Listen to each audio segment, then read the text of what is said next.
नहीं क्यों? बड़ी खबर है, ईरान के विदेश मंत्री का एक कोई स्टेटमेंट आया, मैं जल्दी से आपको बता देता हूं। लगातार खबरें आ रही हैं, हम खाड़ी के पड़ोसी देशों पर हमले नहीं कर रहे हैं और हम अमेरिकी ठिकानों पर हमले कर रहे हैं। देखिए, एक क्लैरिफिकेशन आया ईरान की तरफ से, जो अरब देशों पर जो हमले हो रहे हैं, सऊदी से लेकर बहरीन, ओमान, जगह जगह, उसको लेकर कहा गया कि हम कोई खाड़ी के देशों पर हमले नहीं कर रहे हैं, हम दरअसल अमेरिकी ठिकानों पर अटैक्स कर रहे हैं। बोलिए त्रिपाठी से, फिर आरएसएन सिंह और जनरल बख्शी में आपके पास आऊंगा।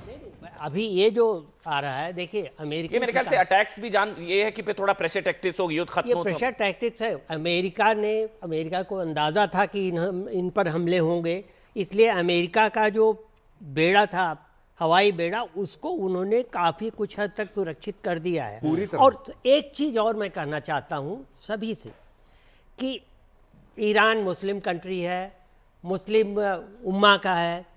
अभी तक गल्फ के किसी भी देश ने बढ़ करके कोई कायदे का स्टेटमेंट इस बारे में अमेरिका के खिलाफ नहीं दिया है। तो पैलेस्टीन के लिए सुनिए विवेक जी, बोलना जरूरी नहीं होता ना बीच में। विवेक जी प्लीज। रही बात रूस और चीन की भी, तो उन्होंने भी जबानी जमा खर्च किया है। हाँ, आप निंदा करते हैं, निंदा कर दिया, बस हो गया, हमने वो कर दिया। तो ये चीज़ जब आपके खुद के ही लोग, उस एरिया के लोग, उस मजहब के लोग बीच में नहीं, और आपके तथाकथित दोस्त आपके बारे में कुछ सॉलिड नहीं कर रहे हैं, आप ये कैसे उम्मीद कर सकते हैं कि दूसरा देश जो थोड़ी दूर पे है और जिसकी निरपेक्षता की नीति रही, जिसकी मल्टीलेटरलिज्म की नीति रही, वो कैसे आके कूद के आपके लिए समर्थन करना शुरू कर हूं। ये एक, मैं इसको इस तरह से देख रहा हूं, एक जालिम कट्टरपंथी सन की तानाशाह खामनेई, ये तो हर कोई मानता है। ट्रंप नहीं है? नहीं, क्या नहीं, अरे मैं जिस देश की बात कर रहा हूं उस पर बात करिए। खामनेई नहीं है, खामनेई नहीं, वो मर गया ना, वो मर गया, वो मर गया, उसके देश में जश्न मन रहा है। आप यहाँ परेशान हो रहे हैं, मुझे नहीं पता आप खामनेई फैन क्लब के इतने बड़े सीनियर मेंबर हैं, ये मुझे नहीं पता था। फैन क्लब का प्रेसिडेंट। हाँ, तो ट्रंप, वही मैं कह रहा हूं, अभी तो खामनेई मरा है ना, युद्ध चल रहा है ना, युद्ध चल रहा है। अमेरिका को तानाशाह बोलेगा या इस पैनल पे या नहीं बोलेगा? आप शी जिनपिंग को बोलते हैं। जनरल बख्शी, एक मिनट रुक जाइए। जनरल बख्शी, ये जो अरब देशों पर हमले को लेकर क्लैरिफिकेशन है सर ईरान का कि हम अमेरिकी ठिकानों पर अटैक कर रहे हैं, हम अरब देशों पर हमले नहीं कर रहे हैं। जनरल बख्शी, नहीं तो ठीक तो कह रहे, नहीं ठीक तो कह रहे हैं। उन्होंने जो 5th फ्लीट का हेडक्वार्टर है उसको हिट किया है बहरीन में, जो अल उदैद एयरबेस है उसको हिट किया है। अगर वहां से आपके ऊपर अटैक हो in self defence, you have the right to hit that base. वो उन्होंने हिट किए हैं और क्यों ना करें। क्या मतलब हम ये कि साहब हम तो अमेरिका को छू नहीं सकते, अमेरिका ने हमारी ऐसी तैसी कर दी, ठीक है, बम पे बम गिराया जा रहा है, लड़कियां मार रहा है स्कूलों के अंदर, but they have no right to hit back. They have hit back. ठीक है, I mean it's par for the course. Every country has the right to defend itself. That goes with America also, sir. But America was never attacked. रुक जाइए ना, बीच में मत running commentary करा करिए भाई। आप बोलिए सर, बोलिए। नहीं, when was America attacked? General Bakshi, हाँ वही सवाल मैंने बोला इनसे। देखिए, मैं आपसे कह रहा हूँ कि ये प्रॉब्लम ये है कि अगर सिर्फ इजराइल और ईरान का मामला होता तो मेरा ख्याल I would have been quite pro Israel, क्योंकि उन्होंने हमारी मदद बहुत की है। ये जो अमेरिका बीच में कूदा है ना साहब, this is creating a complication because this cannot be allowed to go unchecked. आज ये ईरान पे हुआ है, कल वो आप बोले पाकिस्तान के साथ युद्ध हुआ कि साहब मैं कूद रहा हूं बीच में, मैं दिल्ली के ऊपर एयर स्ट्राइक करूंगा कि ये इलेजिटिमेट है। अरे तेरे बाप का राज है भाई। I mean, who are you to declare the elected people illegitimate? Bharat को क्या करना चाहिए? You are nobody to select the whole world's leadership. और थर्ड वर्ल्ड में तो खासतर अब देखिए साहब, ये यूनिपोलर पावर मूवमेंट खलास हो गया है। World is heading towards multipolarity. हमारे इंटरेस्ट में है कि the world should become multipolar, the faster the better. ठीक है ना साहब, we can't get back to the colonial era. 200 साल अंग्रेज राज कर गए, अब हमको अमेरिका का राज नहीं चाहिए साहब। एक बड़ी खबर आपको बता दें, ईरान पर कार्रवाई के दौरान 3 यूएस सैनिक मारे गए हैं। ये जिसका भी जिक्र हो भी रहा था, जो बार बार कहा भी जा रहा था कि अगर ये होता है तो फिर समस्या हो सकती है। ईरान पर कार्रवाई के दौरान 3 अमेरिकी सैनिक मारे गए हैं। यूएस सेंट्रल कमांड ने यह माना है, 3 जवान मारे गए हैं, अमेरिकी जवान। ये बहुत बड़ी खबर है। अमेरिका ने अपने 3 जवानों के मारे जाने की बात मानी है।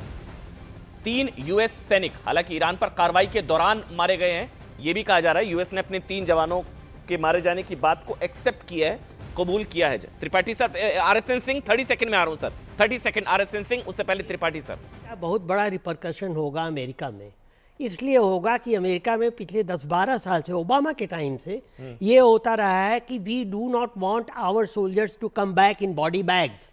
ये पहले भी बोला, यस एग्जैक्टली। और अब अगर ये शुरू हुआ है, 3 का ही सही हो सकता है और भी कुछ मारे जाएं, तो ये अमेरिकन जनता जो है वो बहुत सख्त खिलाफ हो जाएगी वहाँ के एडमिनिस्ट्रेशन के। एज इट इज अभी भी वो बड़ी फेवरेबल नहीं है। और ट्रम्प की जहाँ तक बात है, तो आपने सुना होगा कि कुछ दिन पहले उन्होंने अपने रिपब्लिकन्स को एड्रेस करते हुए ये कहा कि कुछ सीनेटर्स के लिए री इलेक्शन होना है, मिड टर्म टाइप। तो अगर वो इलेक्शन हुआ और उसमें अगर उसमें रिपब्लिकन्स आ गए तो मेरे खिलाफ तो महाभियोग लगा दिया जाएगा और मैं तो गद्दी से हटा दिया जाऊंगा। इसलिए उन्होंने कहा कि नहीं, आप कोशिश कीजिए कि ये हो सकता है सर। वैसे एक चीज क्लैरिफिकेशन, ये जो यूएस अब्राहम लिंकन पर जो मिसाइल गिरने का दावा आईआरजीसी ने किया, ये वहां पर मारे गए हो शायद? ये नहीं सेंट्रल कमांड बहरीन के ऊपर जो हमला हुआ है, क्या मैं आ सकता हूं? जनरल बख्शी बोलिए सर, जनरल बख्शी। देखिए साहब, मेरा एज अ मिलिट्री एनालिस्ट अंदेशा है कि अगले 2 दिनों में ईरान पुरजोर कोशिश करेगा अमेरिका के किसी भी जंगी जहाज को डुबो देने का। सबसे बड़े कैंडिडेट हैं 3 early Burke class missile destroyer, जो कि इस वक्त गल्फ ऑफ हॉर्मूज में है और वो एयर डिफेंस प्रोटेक्शन दे रहे हैं अमेरिकन बेसिस को। एक आर्ले बर्के डिस्ट्रॉयर के ऊपर 250 से 300 अमेरिकन नाविक होते हैं। अगर एक भी डूब गया साहब, आप समझ लीजिए डोनाल्ड ट्रंप साहब की मिड टर्म इलेक्शन गई। ठीक है ना साहब?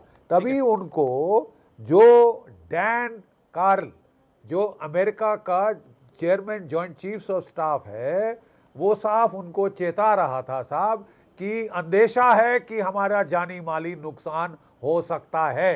दिस इज नॉट वेनेजुला जो कि ब्यूटी क्वींस और मिस वर्ल्ड और मिस यूनिवर्स पैदा करता है। सर, आप कह रहे हैं इजराइल लड़ाका इजराइल ईरान के बीच की लड़ाई होती तो समझ में आता इराक के साथ, ये अमेरिका जो बीच में कूदा। आरएसएन सिंह सर, आपका कमेंट, सॉरी मैं देरी से आपके पास आया। आरएसएन सिंह, जनरल बख्शी बार बार कह रहे हैं इजराइल और ईरान की लड़ाई होती तो समझ में आता, अमेरिका के इसको कॉल आउट करने की जरूरत है, उसकी सो कॉल्ड दादागिरी को।